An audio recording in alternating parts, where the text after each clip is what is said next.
कोल्हापूर जिल्ह्यामध्ये 7 तारीखला जिल्हा परिषदचं निवडणूक पार पडलेलं आहे आणि ते आज 9 तारीखला पूर्ण 12 तालुका ठिकाणी मतमोजणी चालू होणार आहे 10 वाजता.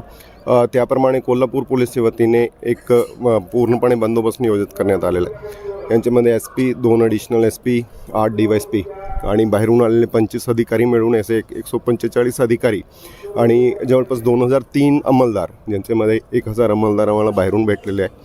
असा एक बंदोबस्त आहे आणि 3 RCP आमचे कार्यरत आहे.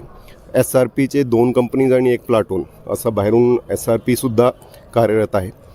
तर 7 तारीखचा बंदोबस्त एकदम शांतताने पार पाडलेला आहे. तसंच आजची मतमोजणीसुद्धा सगळ्यांना आव्हान राहील की माननीय जिल्हाधिकारी साहेबांनी कुठलीही मिरवणूक आणि ला परवानगी नाही.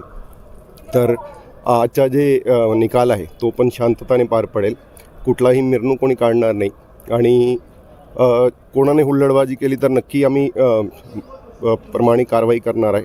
तर सगळ्यांना आव्हान तसंच राहील की आजच्या निवडणूकचा जे मोजणी बंदोबस्त आहे तो शांततेने पार पडतील आणि कुठलंही सगळा बंदोबस्त शांततेने पार पडतील.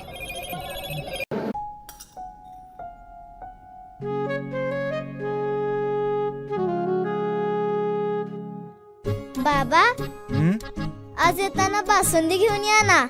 अगं, कालच आपण आईचा वाढदिवस होता म्हणून आणली होती ना. ऐकलं? गोकुळची बासुंदी पुन्हा खावीशी वाटतेय. खरं सांगू, मलाही खावीशी वाटतेय. पुन्हा पुन्हा खावीशी वाटणारी गोकुळ बासुंदी.